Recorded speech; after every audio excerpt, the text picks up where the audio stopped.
is about Elisha becoming Elijah's disciple. And it's like this. So he set out from there and found Elisha, the son of Shaphat, who was plowing. There were 12 yokes of oxen ahead of him, and he was with the 12th. Elijah passed by him and threw his mantle over him. He left the oxen, ran after Elijah and said, "Let me kiss my father and mother, and then I will follow you." Then Elijah said to him, "Go back again, for what have I done to you?" He returned from following him, took the yoke of oxen, slaughtered them.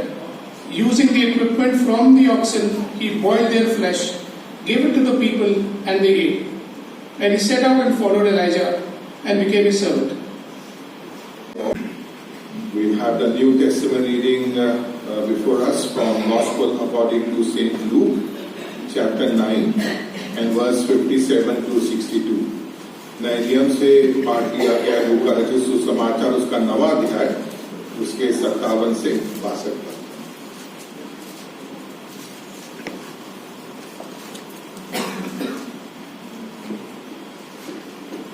The second reading is taken from Luke 9, 57 to 62. As they were going along the road, someone said to him, "I will follow you wherever you go."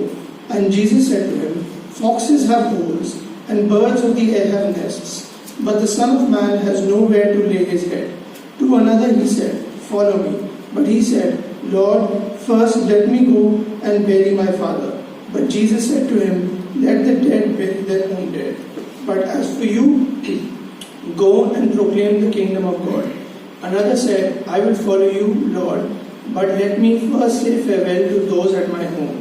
Jesus said to him, "No one who puts a hand to the plow and looks back is fit for the kingdom of God." This is the word of the Lord.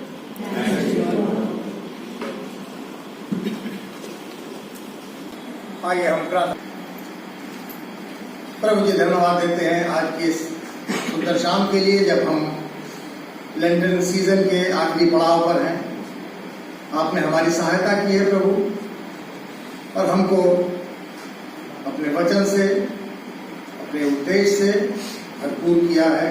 आपका धन्यवाद करें प्रभु। होने दीजिए कि जो कुछ भी हमने सीखा है, सुना है, उसको हम अपने जीवन में उतारें, और वो सिर्फ इस लैंड सीजन के लिए ना हो, बल्कि वो हमारे लिए जिंदगी उस पर चलने वाला रास्ता हो सके। प्रभु यीशु मसीह के मधुर नाम से इस प्रार्थना को मांगते हैं, सुने और ग्रहण करें। परमेश्वर का धन्यवाद हो मेरे प्रियो आज के इस दिन के लिए कि हम लोगों को ये मौका मिला कि हम अभी भी आज़ादी की सांस ले सकते हैं और अपनी इबादत को कर सकते हैं। पास्टर साहब को मैं पर्सनली थैंक्स कहूँगा, इन्होंने मुझे ये मौका दिया फिर से एक बार कि आज बुद्ध की आराधना में आप सबों को वचन से कुछ जो रेवलेशन मुझे मिला है, परमेश्वर ने दिया है, वो शेयर कर सके। अभी हमारे सामने जो पुराने नियम से पढ़ा गया पहला राजा उसके 19 अध्याय के 19 से 21 पद में, और वहां पे हमने देखा कि एलिया नबी जो है वो एलीशा के ऊपर चादर डाल करके उसको अपना सेवक बनाने के लिए सेलेक्ट कर लेता।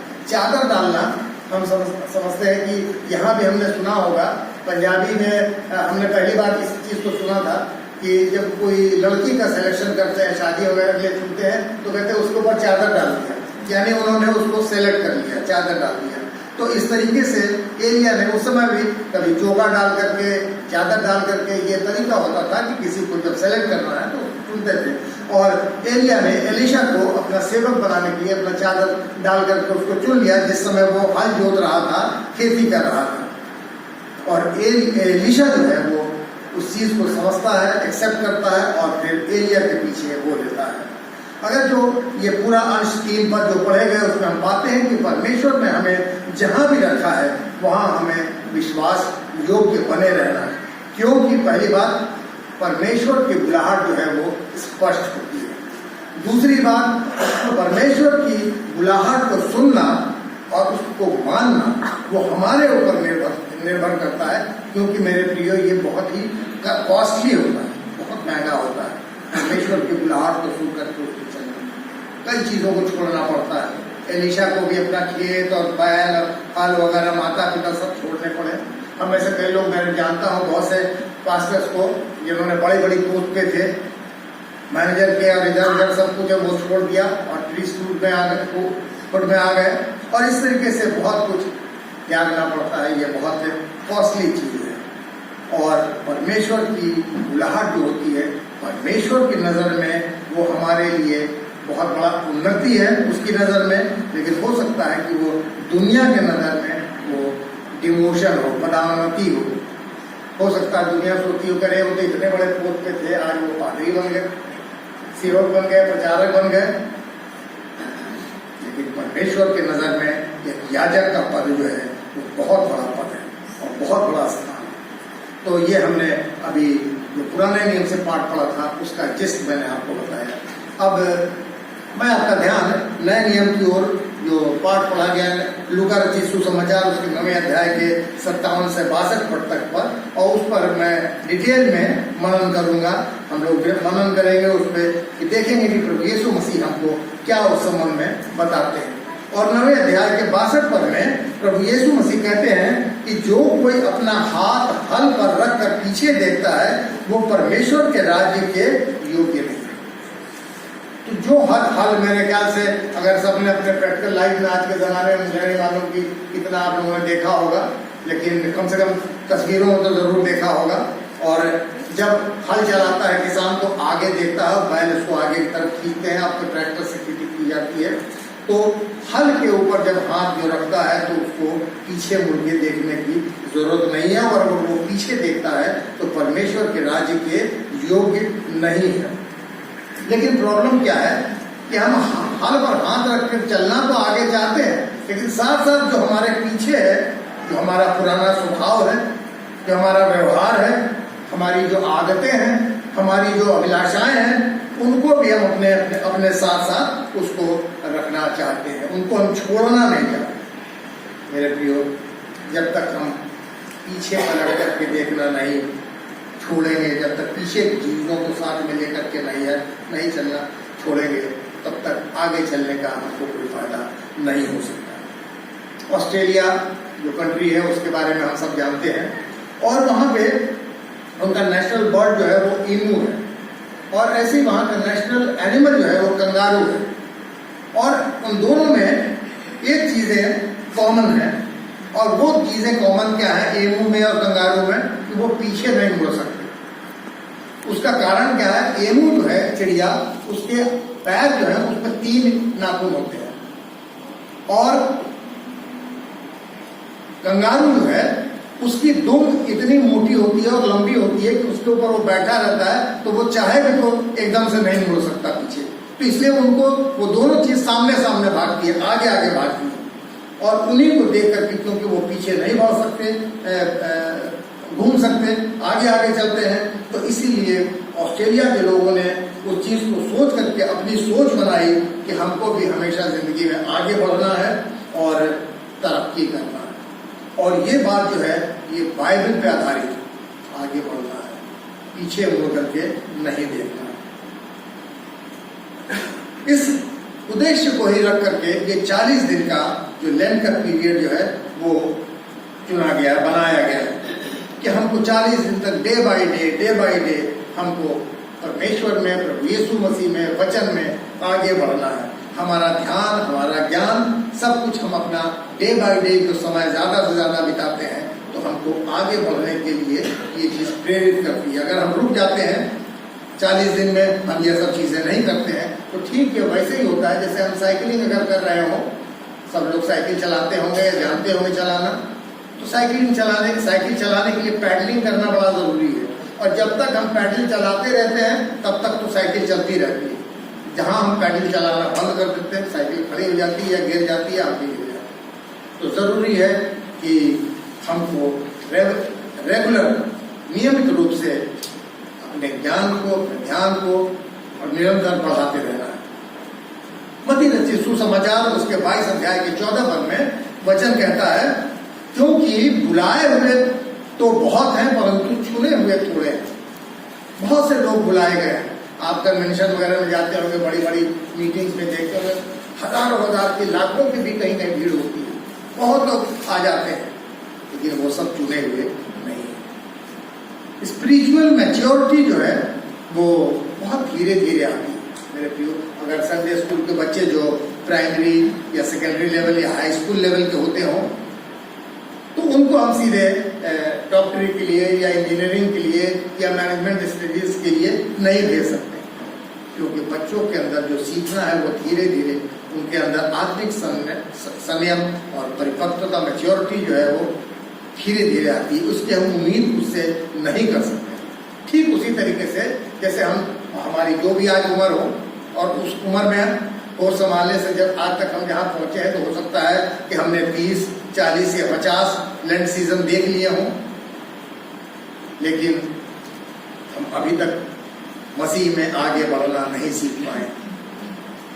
तो इस मसीह में आगे बढ़ने को नहीं सीख पाना जो है उसका कारण क्या है कि शायद हम बार बार मुड़ मुड़ करके पीछे को देखते रहते हैं, और ये एक चिंता का विषय है। हम हल पर हाथ रख करके ईमानदारी के साथ सोचें कि हम कितना आगे बढ़ रहे हैं, क्योंकि प्रभु को मालूम है।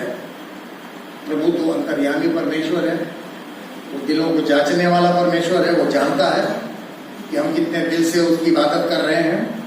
और मरकुस रचित सुसमाचार उसके 7वें अध्याय के 6 पद में वचन कहता है, ये लोग होठों से तो मेरा आदर करते हैं पर उनका मन मुझसे दूर रहता है। होठों से तो आदर करते हैं, जय मसीह की बोलते हैं सामने सब कुछ, लेकिन परमेश्वर से हमारा मन शायद बहुत दूर रहता है। प्रभु यीशु मसीह के चेले भी जब उसके साथ आए, उसने उनको जब चेला चुना अपने साथ बुलाया, तो ऐसा नहीं था कि आते के साथ उनके अंदर वो सारी चीजें स्पिरिचुअलिटी और चीजें मिल गई और मैच्योर हो गए वो और सब कुछ करने लगे। शुरुआत में वो दुष्ट आत्माओं को, इविल स्पिरिट को नहीं निकाल सके, चंगाई नहीं कर सकते थे, लेकिन धीरे धीरे उन्होंने उससे भी बड़े बड़े काम किए। इतिहास गवाह है मेरे प्रियो कि यहूदा इस्करियोती को छोड़ करके बाकी 11 चेले जो थे वो शहीद किए गए। लेकिन यहूदा इस्करियोती ने एक ड्रामा किया, और वो ड्रामा यीशु मसीह को पकड़वाने का जब किया तो वो चाहता तो दूर से इशारा कर देता कि वो है, जाके पकड़ लो, लेकिन वो दूसरों की नजर में या प्रभु यीशु मसीह की नजर में ये नहीं चाहता था कि ये जाना जाए कि मैं पकड़वा रहा हूँ, इशारा कर रहा हूँ। तो उसने कपटपूर्ण तरीका निकाला, छल का, कि वो आकर के यीशु मसीह को चुंबन करेगा, किस करेगा, और उससे लोग समझ जाएंगे कि जिसको वो चुंबन लेगा तो वही प्रभु यीशु मसीह है, उसको पकड़ लो। ये कपटपूर्ण चीज जो है ये बहुत ही दुखदायी है। कई बार हमारे बीच में कई बार ऐसे लोग होते हैं जो बड़े कपटपूर्ण ढंग से हमको चोट पहुंचाते हैं। भजन संहिता 32 के 2 पद में वचन कहता है, क्या ही धन्य है वो मनुष्य जिसके अधर्म का यहोवा लेखा ना ले और जिसकी आत्मा में कपट ना हो। ये हमारे इंट्रोस्पेक्शन की चीज है कि हमको ये चीज देखनी है कि हमारे अंदर इस तरीके की कोई कमी तो नहीं है। क्रूस की मृत्यु पे प्रभु यीशु मसीह ने बहुत दर्द सहा जो लोगों ने उसको दिया, लेकिन यहूदा इस्करियोती ने जो उसको दर्द दिया, उस दर्द से उसका दिल जो था वो छलनी हो गया, छलनी कर दिया उसने। और वो दिखावटी जीवन जीने वाले यहूदा इस्करियोती ने, उसका अंत ये हुआ कि उसने फांसी लगा करके सुसाइड कर ली, आत्महत्या कर लिया। तो हमको भी इस बात के लिए विचार करना चाहिए कि हमारे द्वारा जो भी काम किया जाता है क्या प्रभु यीशु मसीह के ग्रहण योग्य वो है या नहीं है। आगे बढ़ने के लिए मेरे प्रिय बहुत जरूरी है कि हम उसकी आवाज को सुने। वो हमको आवाज देता है, चाहे वो वचन के माध्यम से हो या कई बार हमको स्पष्ट रूप से आवाज को सुनाई देती है, प्रोवाइडेड कि हम उस बात को सुने और समझें। लूका रचित सुसमाचार उसके 4 अध्याय के 14 से 15 पद को पढ़ेंगे तो वहां पर देखेंगे कि यीशु आत्मा की सामर्थ से भरकर गलील को लौटा और उपदेश देता है। तो वो गलील में आया और वो बड़ी अच्छी अच्छी बातें लोगों को बताता रहा, और वहां से जब वो गलील के नासरत में आता है और वहां के लोगों को जब बताता है तो लोग उसको सुनने के लिए तैयार नहीं थे। उसकी आवाज को, बोल को सुनने के लिए तैयार नहीं थे, क्योंकि उनके दिमाग में भी ये बैठा हुआ था, अरे ये तो बड़ा ही का बेटा है, ये वही है ना जो बढ़ई का बेटा है। तो उनके दिमाग में था कि बढ़ई का बेटा है तो इसको तो बढ़ईगिरी करनी चाहिए थी। इसको इतनी अच्छी अच्छी बातें कहाँ से आ गई, ये इतनी अच्छी अच्छी बातें क्यों बता रहा है, कैसे बता रहा है। मेरे प्रियो, इस वजह से यीशु कभी वापस नासरत नहीं गया। वैसे ही जब हम उसको अनसुना करते हैं तो हमारे पास भी कभी कभी वचन हमसे दोबारा बातें नहीं करता, हमारे पास नहीं, मौके हमको बार बार देता है, लेकिन अगर बार बार अगर कबूली करते हैं तो हमको निराश होना पड़ता है। प्रभु यीशु मसीह, अगर हम मत्ती रचित सुसमाचार उसके 9वें अध्याय के 9 से 13 पद को पढ़ेंगे तो वहां पे पाएंगे कि वहां पर वो देखता है कि मत्ती नामक एक व्यक्ति है जो लेवी है। उसका वर्णन लूका 5 के 27 से 28 पद में पाया जाता है। और वो लेवी है, लेवी जो होते हैं वो धार्मिक पुरुष, पंडित जिसको कह सकते हैं वो। और वो वहां पे क्या कर रहा है, वो चुंगी वसूल कर रहा है। एक धार्मिक व्यक्ति, एक अच्छा व्यक्ति और चुंगी लेने जैसा काम करे, टैक्स कलेक्शन का काम करे। तो यीशु मसीह ने उसको आवाज लगाई और वो वहां से छोड़ करके सब कुछ उसके पास, उसके पीछे हो लिया। और उसी के नाम से, आज मत्ती के नाम से हमारी पहली गोस्पेल सुसमाचार हमारा शुरू होता है। जो मसीह के पीछे चलते हैं वो मसीह में आगे बढ़ते जाते हैं, और आगे बढ़ते जाते हैं तो वो सिर्फ आज की स्थिति में नहीं जीते हैं। They don't live in today only, कि जो है वो सब आज ही है, कल तो कुछ नहीं है। नहीं, एक मसीही जो है वो आगे की अनंत जीवन के लिए जीता है, उस आशा में जीता है, भविष्य के आशा में जीता है। उसकी थिंकिंग जो होती है, उसके काम जो होते हैं वो हमेशा पॉजिटिव होते हैं। वो उसके अंदर कभी भी कोई नेगेटिविटी नहीं आती, नकारात्मकता के सोच से वो बहुत दूर होता है। उस अनंत जीवन की तैयारी करता है जिसके लिए प्रभु यीशु मसीह ने उसको एक आशा दी है। एक मजाया किस्सा है कि एक ओल्ड कपल थे, वो होली लैंड टूर करने गए और वहां पर ऐसा हुआ कि जो ओल्ड लेडी थी तो वाइफ की डेथ हो गई वहां पे। तो जो गाइड उनको लेके गया था उसने हस्बैंड से कहा कि आप क्या करना चाहेंगे, इनका बरियल यहाँ करना चाहेंगे या अपने यहाँ ले जाना चाहेंगे, क्योंकि अगर आप बॉडी को, डेड बॉडी को ले जाएंगे अपने देश तो ले जाने में कम से कम 1 लाख या उससे भी ज्यादा पैसा लग जाएगा, और अगर यहाँ करेंगे तो हो सकता है कि 10,000 तक में सारा काम हो जाए। तो हस्बैंड जो थे वो बोले कि नहीं नहीं, मैं बॉडी को लेकर के जाऊंगा अपने देश। तो गाइड जो था वो कहने लगा कि लगता है कि आप अपनी वाइफ से बहुत प्यार करते हैं। तो कहने लगे नहीं वो तो ठीक है, लेकिन भैया मैं रिस्क नहीं ले सकता। यहाँ पर तो खुदा यीशु मसीह तीसरे दिन जी उठा। प्रभु यीशु मसीह ने एक चेतावनी भी दी, हमको सावधान किया, सबको सावधान किया। लूका रचित सुसमाचार उसके 21 अध्याय के 34 पद में वो कहते हैं, सावधान करते हैं, इसलिए सावधान रहो, ऐसा ना हो कि तुम्हारा मन खुमार और मतवालेपन और इस जीवन की चिंताओं से सुस्त हो जाए। इस जीवन की चिंताओं से सुस्त हो जाए, इसके लिए प्रभु यीशु मसीह हमको सावधान करते हैं। अभी जब हमने ये पढ़ा नए नियम से जो पाठ, और वहां पे देखा लूका रचित सुसमाचार उसके 9वें अध्याय के 57 से 62 पद में, तो वहां पे 3 तरह के लोग जो है वो प्रभु यीशु मसीह के पास आते थे। और वो तीनों लोग जो थे वो चापलूसी कर रहे थे, लेकिन प्रभु यीशु मसीह से वो कोसों दूर थे, मन उनके कोसों दूर थे। और उनके जो सवाल जवाब उससे होते हैं तो प्रभु यीशु मसीह, पहला व्यक्ति जो था उससे कहता है प्रभु यीशु मसीह से कि तू जहां जहां जाएगा मैं तेरे साथ साथ चलूंगा। तो यीशु ने उसकी मक्कारी को, उसकी हरी बातों को समझ लिया। उसके जवाब में बोला कि लोमड़ियों के भट्ट और चिड़ियों के बसेरे हैं, लेकिन उसके पास सर छुपाने के लिए जगह नहीं थी। तो साफ है कि यीशु ने उसको टाल दिया। ऐसा जवाब प्रभु यीशु मसीह ने कभी किसी को और नहीं दिया, टालने वाला जवाब कि मेरे पास कोई आश्रय नहीं। और दूसरा आदमी है वो उससे कहता है, जब उसके पास आता है तो वो उससे कहता है कि पहले मैं अपने पिता को गाड़ आऊं तो फिर मैं चलता हूं। तो प्रभु यीशु मसीह ने उससे कहा कि मरे हुओं को अपने मुर्दे गाड़ने दो और तू परमेश्वर के राज्य की कथा सुना। तुम परमेश्वर के राज्य की कथा सुनो। जो मरे हुए हैं या दुनियावी लोग हैं उनको कर रहे तो जो कर रहे हैं, तुमको अगर मेरे पीछे होना तो छोड़ो इन सब चीजों को, चलो मेरे साथ, मेरे पीछे चलो। और तीसरा आदमी जो है जब उससे कहता है तो वो कहता है कि पहले मैं अपने घर वालों को गुड बाय कर आऊं तब मैं आता हूं। तो हर तीनों आदमी जो है अलग अलग बहाने बनाते हैं। इन तीनों के साथ साथ अगर हमारा भी इसी प्रकार का कोई बहाना होता है कि हम किस वजह से नहीं आ सके, मेरे घर पे ये प्रॉब्लम थी, वो प्रॉब्लम थी, प्रॉब्लम तो मेरे प्रिय जीवन में हमेशा बनी रहेगी, तो शायद हमारे लिए भी यही जवाब होगा कि जो हाल पर हाथ रखकर पीछे देखेगा वो स्वर्ग के योग्य नहीं है। इस लेंट सीजन में जो आखिर में जब ध्यान देते हैं तो सबसे इम्पोर्टेंट चीज जो है वो दूसरे व्यक्ति की बात जो की गई है उसके संबंध में हम देखते हैं। वो दूसरे आदमी से प्रभु यीशु मसीह कहते हैं कि तू परमेश्वर के राज्य की कथा सुना, तू परमेश्वर के राज्य की कथा सुना।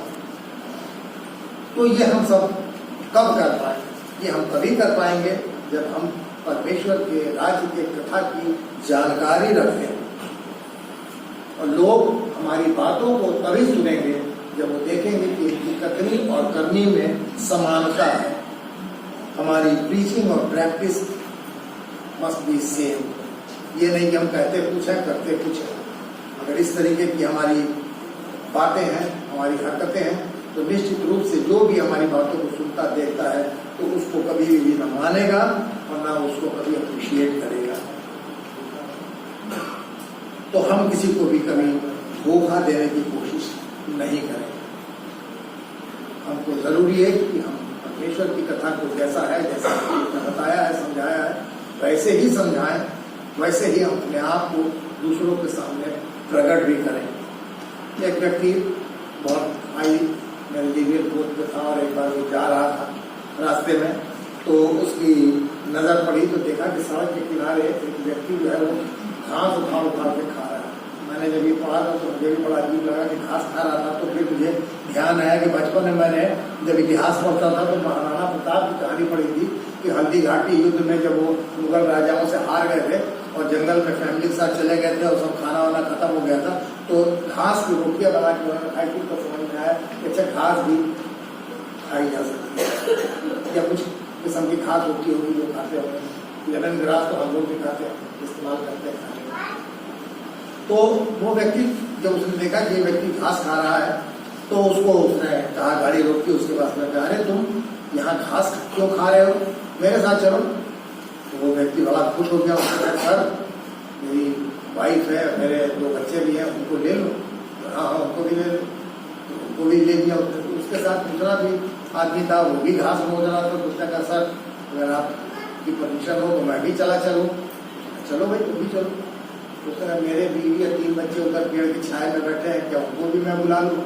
हाँ बिल्कुल उनको बुला लो। तो सबको ले करके गाड़ी में बैठा करके चल दिया।